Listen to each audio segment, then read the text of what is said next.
Shalom, Assalamualaikum warahmatullahi wabarakatuh. Om Swastiastu, Namo Buddhaya, Salve, salam kebajikan, salam sehat untuk kita semua. Perkenalkan, saya Ganesh Januariski Wimau ingin memaparkan materi tentang perlawanan rakyat Aceh atau Aceh Angkat Senjata. Perlawanan rakyat Aceh terhadap penjajah memiliki sejarah yang panjang dan penuh perjuangan. Berikut adalah beberapa poin penting terkait perlawanan rakyat Aceh, terutama yang berkaitan dengan angkat senjata.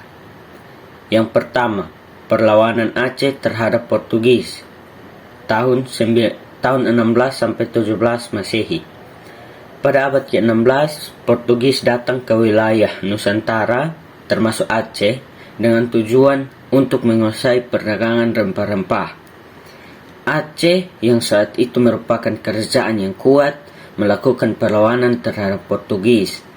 Salah satu tokoh terkenal dalam perlawanan ini adalah Sultan Iskandar Muda yang berhasil memimpin pasukan Aceh dalam pertempuran melawan Portugis.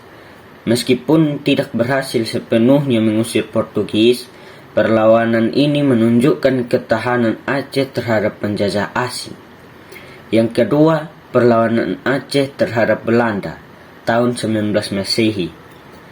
Setelah berakhirnya perang melawan Portugis, Aceh terus menjadi sasaran ekspansi Belanda pada abad ke-19. Belanda ingin menguasai Aceh karena letaknya yang strategis dan sumber daya alam yang sangat banyak. Salah satu momen penting dalam sejarah perlawanan Aceh adalah Perang Aceh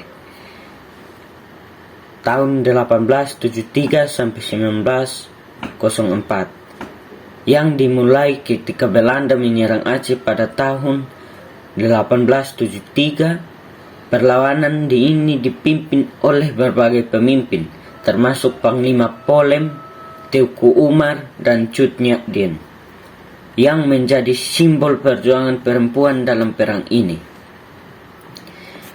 Rakyat Aceh mengadopsi taktik perang gerilya dan perang parit untuk menghadapi pasukan Belanda yang lebih modern dan lebih kuat.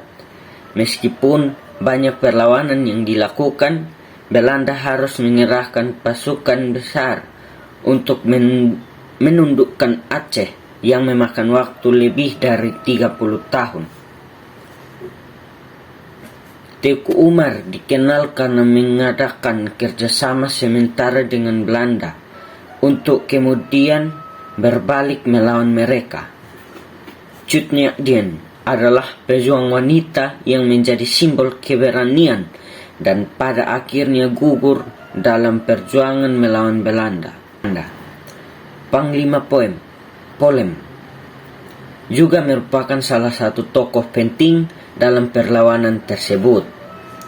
Yang ketiga, perlawanan Aceh setelah proklamasi kemerdekaan tahun 1945 sampai 1950-an. Setelah Indonesia merdeka pada 1945, Aceh tetap mempertahankan semangat perlawanan terhadap pemerintah pusat yang dianggap belum memberikan perhatian yang cukup terhadap Aceh. Pada tahun 1950-an muncul gerakan yang dipimpin oleh sekelompok tokoh seperti Daud Beureue yang memproklamirkan berdirinya Negara Islam Indonesia atau NII di Aceh. Mereka menuntut penerapan hukum syariat Islam dan otonomi yang lebih besar bagi Aceh. Meskipun sempat mendapatkan dukungan dari sebagian rakyat Aceh, perlawanan ini akhirnya dapat ditekan oleh pemerintah pusat. Yang keempat, perlawanan Aceh dalam konflik GAM atau Gerakan Aceh Merdeka tahun 1976 sampai 2005. Konflik ini bermula pada tahun 1976 ketika seorang tokoh Aceh, Hasan Ditiro, mendeklarasikan berdirinya Gerakan Aceh Merdeka yang menuntut kemerdekaan Aceh dari Indonesia. Gerakan Aceh Merdeka mengungkap bahwa Aceh tidak mendapatkan hak yang setara dengan daerah lainnya di Indonesia, khususnya terkait dengan sumber daya alam Aceh yang melimpah. Perang ini berlangsung cukup lama, dengan konflik yang melibatkan pasukan Gerakan Aceh Merdeka dan tentara Indonesia. Banyak korban jiwa dan penderitaan yang dialami oleh rakyat Aceh. Perang ini juga dikenal dengan sebutan Perang Aceh, yang menimbulkan dampak sosial dan ekonomi yang besar. Pada tahun 2005, setelah tragedi tsunami yang menghancurkan sebagian besar wilayah Aceh, tercapai kesepakatan perdamaian melalui MOU Helsinki antara pemerintah Indonesia dan Gerakan Aceh Merdeka. Kesepakatan ini memberikan Aceh otonomi khusus dan hak untuk mengatur pemerintahnya sendiri, serta penerapan hukum syariat Islam. 5. Pengaruh perlawanan terhadap Aceh dan Indonesia. Perlawanan tersebut tidak hanya membentuk identitas dan semangat perjuangan rakyat Aceh, tetapi juga memengaruhi kebijakan nasional terhadap Aceh, terutama dalam hal otonomi dan implementasi hukum syariat Islam setelah MOU Helsinki 2005. Aceh kini memiliki otonomi yang lebih luas, termasuk penerapan hukum syariat Islam yang merupakan hasil dari perjuangan panjang rakyat Aceh.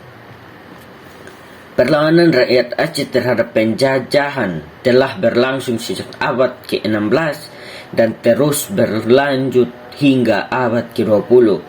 Meskipun perjuangan tersebut menelan banyak korban, Aceh tetap mempertahankan identitas dan hak-haknya sebagai bagian dari Indonesia.